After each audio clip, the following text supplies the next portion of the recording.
I'm Joe Lample.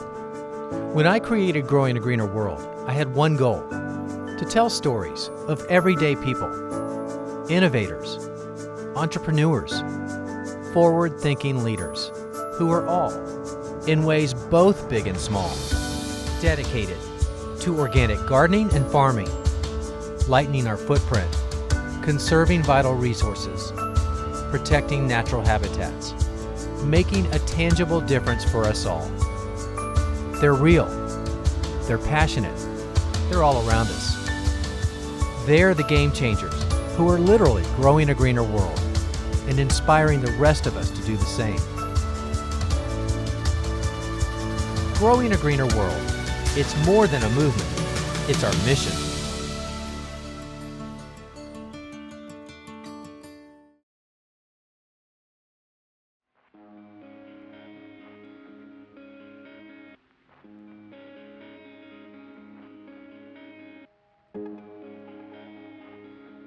Once America's most productive manufacturing city, Detroit was home to a thriving automotive and music industry, almost 2 million residents, and a robust economy. But in the mid-1960s, the city changed drastically when factories began closing, forcing residents to leave in droves to find work elsewhere. Detroit is over 140 square miles, enough room to fit all of New York City, San Francisco, and Boston, and still have space left over. So when vast areas of the city were abandoned, much of Detroit's urban landscape deteriorated into overgrown lots and condemned buildings. Within city limits, many residents struggle to find employment and access to healthy food, in some cases living over 30 miles from a grocery store and fresh produce, resulting in a kind of food desert. In the face of decay, Detroit's residents are planting the seeds of change. Just in the last decade, over 1,300 community gardens and urban farms have sprouted, and the residents are rebuilding neighborhoods and inspiring community and creating careers in urban agriculture. At the Georgia Street Community Collective, founder Mark Covington simply planted a raised bed vegetable garden with his mother in a vacant lot on the street where he grew up. A couple of years later, this lone raised bed had blossomed into a community garden spanning 4 vacant lots with 42 raised beds and even a fruit orchard. During the growing season, all neighbors are invited to harvest and keep whatever they pick from this garden whenever they want. I was born and raised on Georgia Street. I got a job and I moved away for a little while. I lost the job and I had to move back home with my mother and my grandmother. That winter, the snow started melting. I came outside and I saw a bunch of garbage that people had threw out in the vacant lots. And that was something, that I had never seen, before in our neighborhood. And so I wanted to clean them up. During the process of planning the cleanup, I decided to put a community garden here. I thought, putting a community garden out here would help keep people from dumping the garbage on the vacant lots. Being out here, when we started cleaning up, a lady down the street had some foster kids and a son of her own, and she wanted me to give the kids some structure. And so she sent them down one morning, and they started working in the garden and helping, and they liked it. The next day they came, they brought some more friends, and the next day some more came and some more, and we got up to about 20 to 25 kids working in the garden that first year. Once the capital of car manufacturing, Detroit is producing a new kind of economic engine through community gardens like Georgia Street. Growing their own food is improving the lives of many Motor City residents, providing access to a bountiful table regardless of income or location. And through hard work in the garden and teamwork in the community, Detroit is getting much needed revitalization, one lot at a time. I'm proud to be a community activist and a mentor to the kids in the neighborhood. I enjoy the opportunity to be able to teach them, life skills and other ways that they can go through life and be better people. Through gardening, they see results of their hard work. They plant a seed, they see it grow and produce fruit, and they can use that throughout life as far as school. If they put hard work in the school lessons, they'll get good grades, they'll grow up and get better jobs. I feel like the kids in our neighborhood, and kids period, need something like that. I help teach a class at our local elementary, middle school, A.L. Holmes. We go there on Wednesdays and we teach the basics of gardening. We even teach about composting and bugs. We also teach planting, how to plant a garden and how to start and implement a garden and community garden. I think Georgia Street is helping to build a stronger Detroit by giving our neighbors in our community a gathering place, somewhere where everybody can go and get together, and, like how it used to be, back in the day when you sit on the porch and you could talk to your neighbors. One thing about Detroit now, we have a lot of open space, so you don't get to see your neighbors, every day. And I think, developing a community garden and a community center has helped us become closer together. We have a place to go, where we need a meeting space in the wintertime. We have a place where we can go in the summertime and have barbecues without having to leave the neighborhood. And so also helping to teach people sustainability and being able to produce their own food. They don't have to rely on grocery stores. And, if you don't have money to buy tomatoes and lettuce, you can grow your own, and just walk outside and pick it.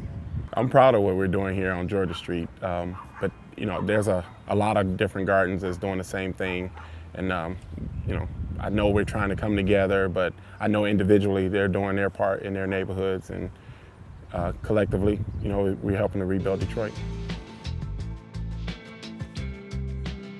So in urban areas all across the country, you often come across these big open lots. Now, that's a perfect place to have a garden, right? Well, maybe not necessarily. The reason these places are empty to begin with is there was likely a building here beforehand. Now, what's underneath is the problem, though. Now, you might have concrete from all those heavy footings or a lot of broken rock, and Mark's even addressed how difficult it is to dig into this soil, but he still tried. And the other challenge is the potential soil contamination, such as the heavy metals like the lead from the lead-based paint or the arsenic or who knows what else.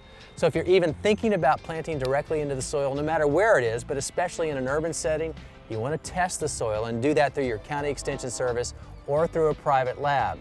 So rather than deal with all the extra work of trying to plant into this, why not create the ideal growing conditions by planting into a raised bed? Because in a matter of hours, you can create the perfect soil and just the size garden that you want, and you can do it in an area that you thought might otherwise be impossible to grow anything. So if you're thinking about gardening in raised beds, there are a few things to consider, and the first is the size. Now in Mark's case, he made phase 1 8 feet by 8 feet. All these beds are that size, and it sounds really good. And the length doesn't so much matter, but when it comes to the width, here's the thing you need to consider. You always want to be able to access the center of the bed from either side without compacting the soil. And at 8 feet, that's difficult for even me with these long arms. So in phase 2, Mark decided, well, let's make the beds a little bit narrower. So in this case, they're 6 feet wide, which is okay. It actually works for me pretty well, but you got to consider all the people that are gardening here, and many of them are children, so even 6 feet is too wide. And finally, in phase 3, we have bed dimensions that are 4 feet by 4 feet. And that's perfect because in this garden, anybody can access any plant from any side. Perfect. Now the next thing we need to consider is the height of the bed. And we want to have all the roots growing above that initial soil surface. So we want to shoot for 6 inches at a minimum. And that's what these are right here. But if you can go higher, all the better. And then we have to consider what we use to contain the soil. And pretty much anything goes there as long as it's not pressure treated wood. I always try to avoid that. In this case, we have pine that's been painted, but you could use cinder blocks or recycled plastic. So you can have lots of options there. But then the most important thing, and that's the soil. Now, the main thing here, add lots of organic matter, and I love to add compost, but you're shooting for soil that binds together when you squeeze it like this, but when you run your fingers through it, it breaks apart. Now that's telling me that the water's going to run through this nicely, so it's going to drain well, but at the same time it's going to retain enough moisture. So it's the perfect combination. But if you create this kind of environment, it's going to make it easy to plant, and your plants are going to thrive in the process.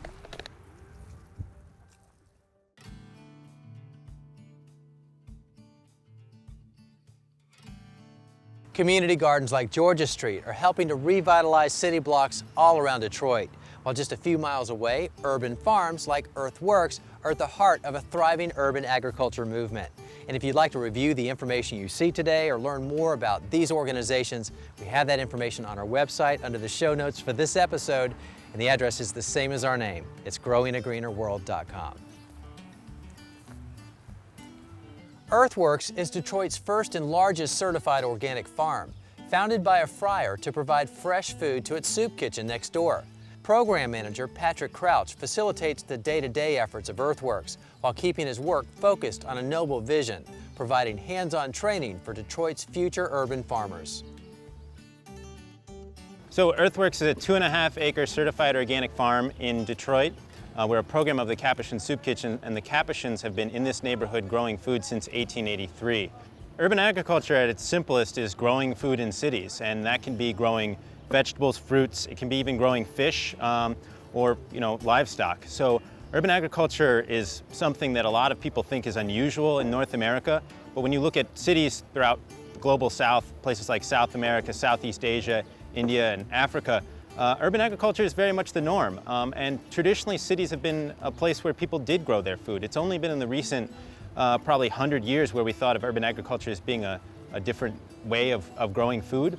Urban agriculture in Detroit is especially important because Detroit is a city where we have access to a huge amount of land. Some folks estimate as much as 40 square miles of land is vacant in the city. So there's a large amount of land available. A lot of our farmland out in the country has been taken over through suburban sprawl. And we also are in a situation in which access to healthy food in the city is very difficult, that a lot of the stores don't sell good quality produce, and so creating spaces where folks have access to the best quality produce is important. Most of the food that we grow goes in the soup kitchen. We produce over 14,000 pounds of produce that helps serve healthy food into the soup kitchen's meal. In addition to that, we train new farmers through volunteer days, through apprentice programs. We also are really interested in training new generations of food leaders through our youth programming, so we do different youth programmings. And we also do all kinds of activities around food justice, whether that be film screenings or potlucks discussions. We oftentimes gather together just to celebrate through talent shows and skill shares.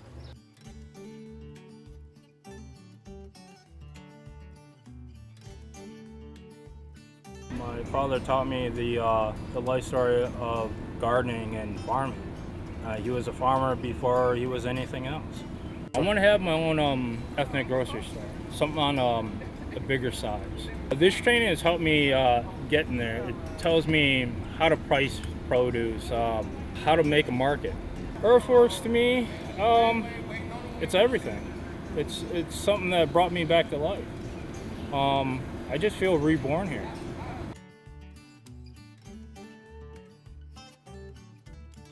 Part of the way that we find benefit is simply through the sheer pleasure of being outdoors and working in the soil.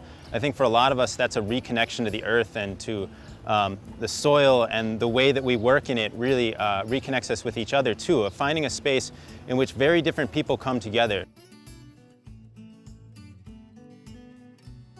Maybe from what the media may portray of Detroit, I see something totally different. I see a place that's always able to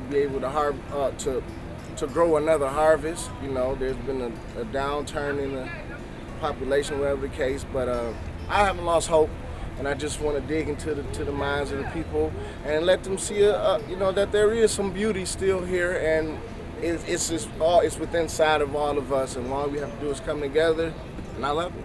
I wouldn't change this decision to get into this program for nothing in the world.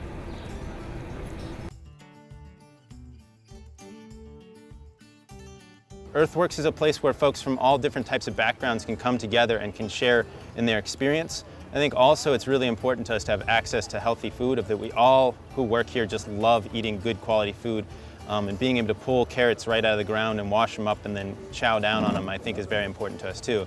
And I think also the idea of growing community and growing people, that plants are actually pretty easy to grow by comparison to growing community and each other. And so we all are growing together here. So Patrick, you guys are involved in some pretty significant programs here, and one I know that you spend a lot of time with is the EAT program. Talk to me about that and what it even stands for. EAT stands for the Earthworks Agriculture Training Program, and it's a collaboration between Gleaners Community Food Bank of Southeast Michigan and the Capuchin Soup Kitchen. And the reason for starting the program was that we realized that there was a lot of conversation around how jobs could be created around urban agriculture, but most of the folks that we were seeing getting jobs at nonprofits like our own were folks coming from outside of the community, folks that had worked on organic farms out in the country and were bringing their knowledge to the city. And we felt like, especially with an unemployment rate as high as Detroit, unofficial rates are somewhere around 40 to 50%, that it was just a crime that folks that were getting those jobs were from outside the community. So we started this program where folks can come in for about 9 months and get trained in all kinds of aspects of urban food systems. So it's not just farming, although that's a huge part of what they do, but they're also learning about processing and logistics, going to like wholesale markets like Eastern Market, learning about packaging and distribution and value-added products. So these folks are coming out with a large set of skills that they can then apply to different places. We know of at least 3 people that are now working at urban farms in Detroit. 3 people that serve on our staff are folks that were former graduates of EAT, and a couple folks are on the Food Policy Council too. So they're doing it's not just about doing the physical work farming, but also the policy work too. Yeah, really important work too.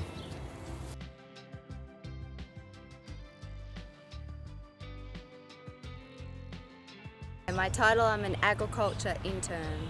Well, I'm from Australia. I've been here 7 years, and I came across Earthworks on my travels.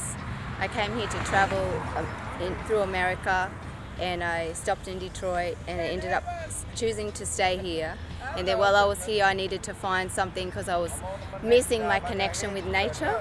And I was reading the Michigan Citizen, and I read an article about Earthworks and that they needed volunteers with this garden and that fed people that needed food, and I was like, oh, this is so cool. So I called it, and then I came down, and I've been volunteering since 2005, and I found it to be just what I needed to, because it's very, very different, like totally a massive contrast to where I was living in Australia.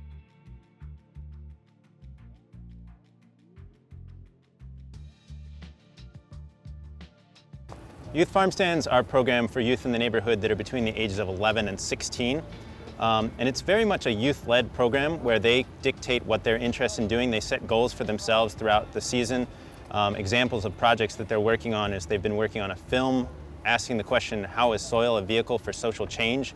And interviewing gardeners throughout the neighborhood and utilizing that to make a fanzine, if you're familiar with the concept of a little tiny magazine that they've been distributing to folks that were part of that interview process. Other things that they've been working on is a value-added product like pickled beets and also kimchi. So those are ideas that they came up with themselves, and then the idea is that those products actually pay to help support their program. A lot of what they're doing is also growing vegetables that then they sell to market or utilize in their own value-added product, and really interested in media literacy as well, of utilizing the media around them that is oftentimes conveying messages that are causing them to choose decisions around their consumption that aren't the best choices, and coming up with messages that maybe are more positive to their community.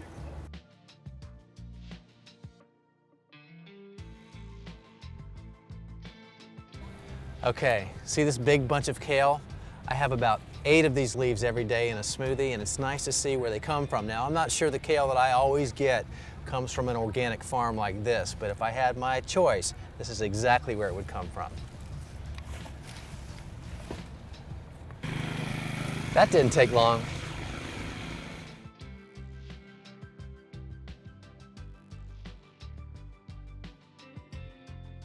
What often started as a simple desire to plant some vegetables on the vast, overgrown, vacant lots of Detroit has led to blossoming community gardens and urban teaching farms. And although it's far from utopia, there is hope for Detroit as the area residents are taking back the city landscape as they grow their way towards a more connected and well-fed community. And there is a greener path to renewal, and you can be part of the success where you live. If you'd like more information about that, we have that information on the show notes for this episode on our website, and the address is the same as our name. It's growingagreenerworld.com. I'm Joe Lample. Thanks for joining us, and we'll see you back here next time for more Growing a Greener World.